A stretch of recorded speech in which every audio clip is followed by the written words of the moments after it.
Hello, my name is Gabrielle Valentine and welcome to my channel. The topic of today's video has been around for quite a while, and ever since it was introduced to us, it blew up like crazy, well, basically everywhere. And that is the discussion of Danielle Bregoli, the Cash Me Outside girl, from Dr. Phil. Now, the reason why I wanted to talk about this is because for all the discussion that was done on Danielle Bregoli, there hardly seems to be any different perspectives on her.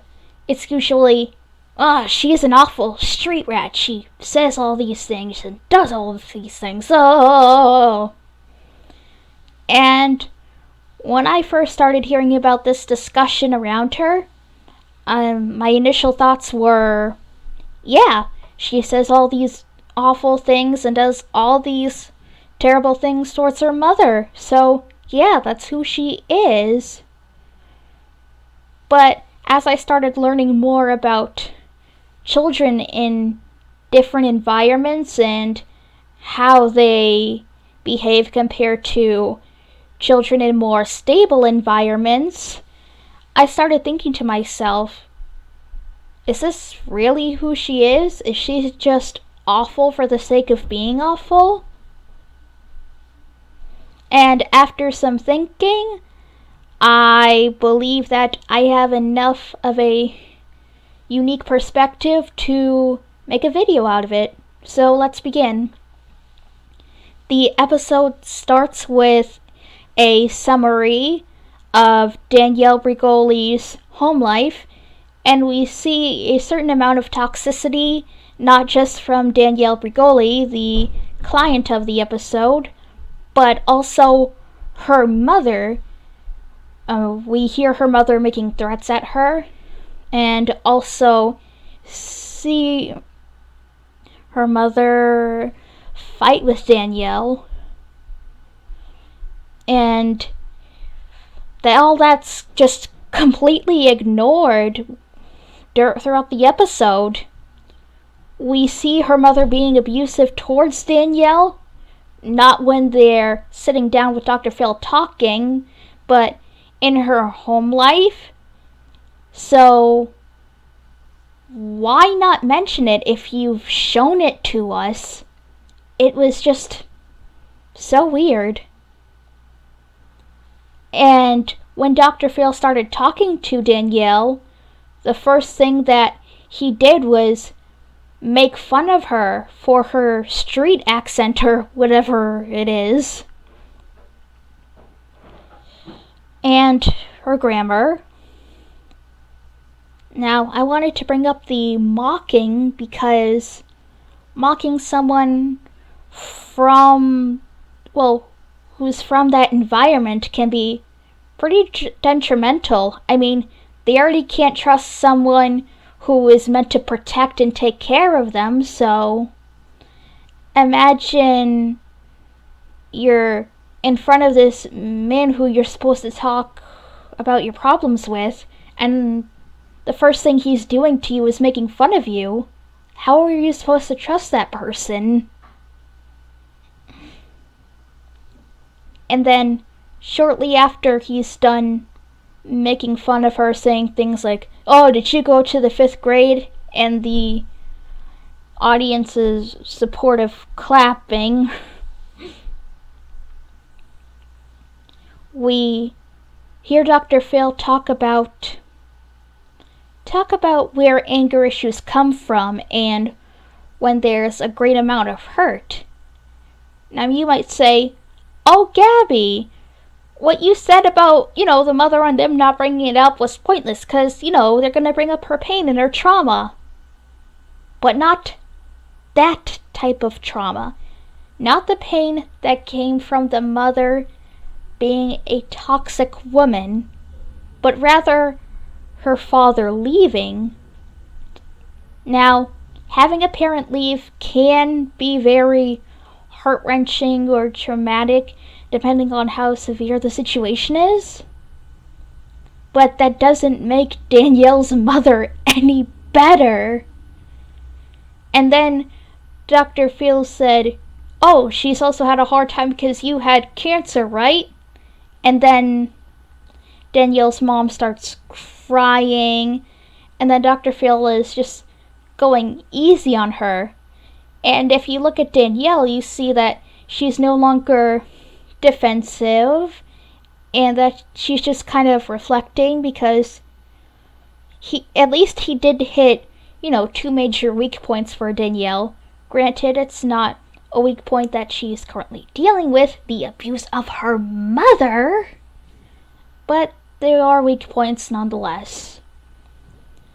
And of course, it's when Danielle isn't being defensive or threatening that he starts to talk in a nicer way to Danielle, which is kind of a theme throughout his show if you think about it. I mean, Dr. Phil has had a plethora of trauma victims on his show, and if you look back and think of the ones who are crying or who are shaking or who show mostly vulnerability through sadness, then Dr. Phil is nice to them. But if they're showing anger or aggression, even if it's for a valid reason, Dr. Phil is just mocking them, and the audience is like, woo, go Phil, woo! Now, the reason I wanted to bring this up is because despite those symptoms being different or being showcased in a different way, they are still both symptoms of trauma. And yet, Dr. Phil only chooses to be nice to victims who only show one specific sign of trauma. If he looks sad and depressed, he'll be nice to that person. He'll be nice to you. But if you're being defensive and aggressive, even if it's for things related to a toxic environment, for example, then he's just not going to trust you, and he's going to ostracize you and make fun of you, which is pretty terrible and reminds me kind of this book I read called One Child. Now, the book is about and these are based off of real events. These events actually occurred. And it's about a little girl who lit up a 3-year-old boy, and the girl who burnt that boy up has apparently been through a lot. Her mother left her on the highway severely battered and bruised, and her father beats her if she steps out of line. And then we have the author/narrator of the story, Toriel Hayden. Now, there's one scene in the book where Tori had to leave due to a teacher conference, and Sheila, now keep in mind that she was abandoned by her mother. She went all crazy, destroying papers in the class, being mean to classmates, and the teacher whipped her. The substitute teacher whipped her, but she didn't stop.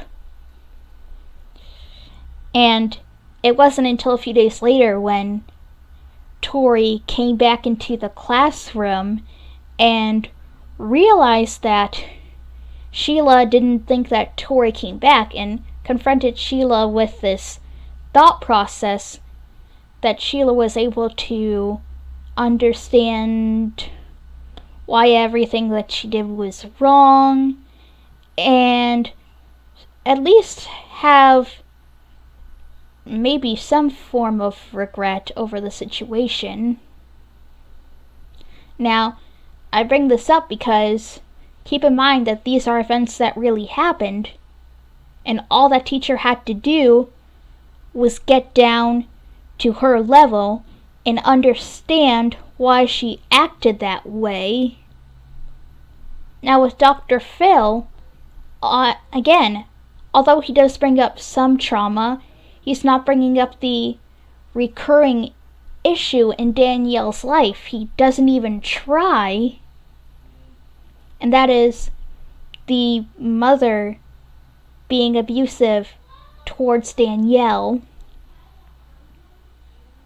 And because he didn't bring that up, because he didn't bring up that big issue that still affects her, then of course she's going to continue to act out and be wild, because no one has gotten on her level, not even a world-renowned psychologist, which can only just be destructive. Anyways, that is what I have for this video. I just wanted to shed some light on this situation, and hopefully you guys took away something from this that you haven't taken away from any of the videos that you watched that also discuss Danielle. And I'll see you guys next time. Bye!